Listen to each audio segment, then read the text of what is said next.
Assalamualaikum warahmatullahi wabarakatuh dan semangat pagi.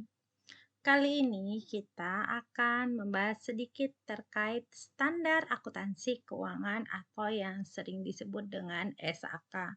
Di mana SAK ini adalah pedoman atau prosedur dalam pembuatan laporan akuntansi keuangan.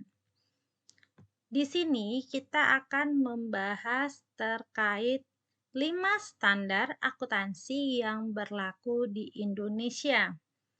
Ini merupakan dasar kita dalam penyusunan laporan keuangan untuk perusahaan, organisasi, maupun lembaga pemerintahan berdasarkan standar akuntansi yang berlaku di Indonesia. Berikut ini adalah 5 standar akuntansi yang berlaku di Indonesia. Yang pertama adalah PSAK IFRS, yang kedua adalah SAK Etap, yang ketiga adalah SAK Syariah, yang keempat adalah SAK EMKM, yang kelima adalah SAP. Kita mulai dari yang pertama, yaitu PSAK IFRS. Di mana PSAK itu adalah pernyataan standar akuntansi keuangan atau yang disebut PSAK. Nah, ini adalah standar praktik akuntansi yang digunakan di Indonesia yang disusun dan diterbitkan oleh Dewan Standar Akuntansi Keuangan yang dibentuk oleh Ikatan Akuntan Indonesia. Standar ini adalah aturan baku yang mengatur pencatatan, penyusunan, perlakuan, dan penyajian laporan keuangan dan digunakan untuk entitas atau perusahaan yang memiliki akuntabilitas publik, yaitu entitas terdaftar atau dalam proses pendaftaran di pasar modal atau entitas fidusia, contohnya seperti perusahaan publik, asuransi, perbankan, BUMN. Jadi yang menggunakan PSAK IFRS itu adalah untuk perusahaan yang terdaftar di pasar modal atau sedang mendaftarkan perusahaannya di pasar modal. Di mana pada tahun 2015 PSAK resmi mengadopsi standar pelaporan keuangan internasional yaitu IFRS yang merupakan kelanjutan dari International Accounting Standard yang banyak dipakai sebagai standar akuntansi negara lain. Setelah kita mengetahui terkait dengan PSAK IFRS, sekarang adalah SAK Etap.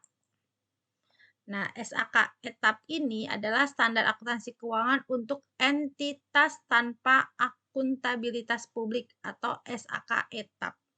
Dimaksudkan untuk digunakan oleh entitas tanpa akuntabilitas publik atau etap, yaitu entitas yang tidak memiliki akuntabilitas publik signifikan. Nah, di sini kalau misalnya dia perusahaannya terdaftar di pasar modal, maka yang digunakan adalah dasar penyusunan laporan keuangan PSAK IFRS. Tapi kalau misalnya dia perusahaannya tidak terdaftar di dalam pasar modal, bisa menggunakan SHK Etap.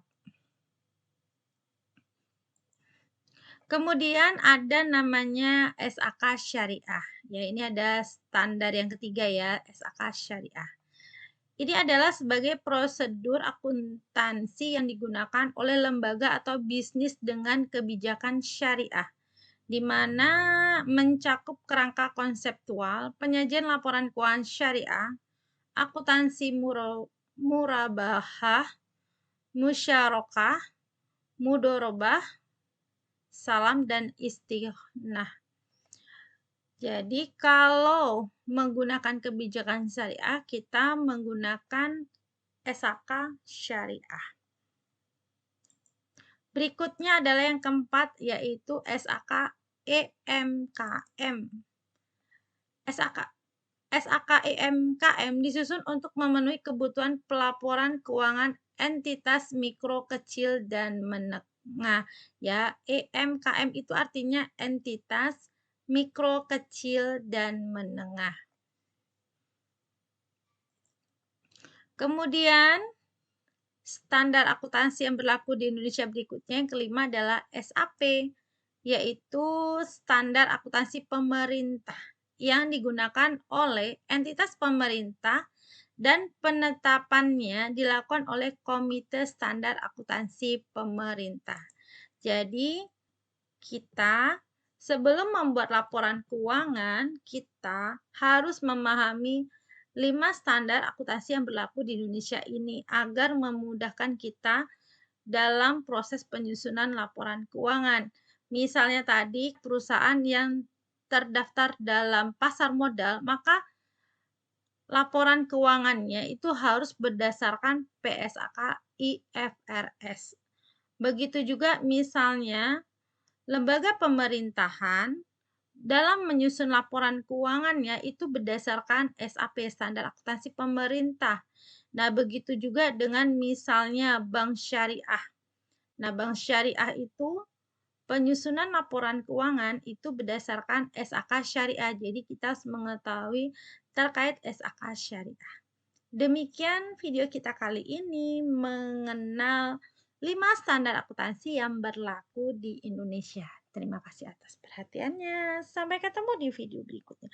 Wassalamualaikum warahmatullahi wabarakatuh dan semangat pagi.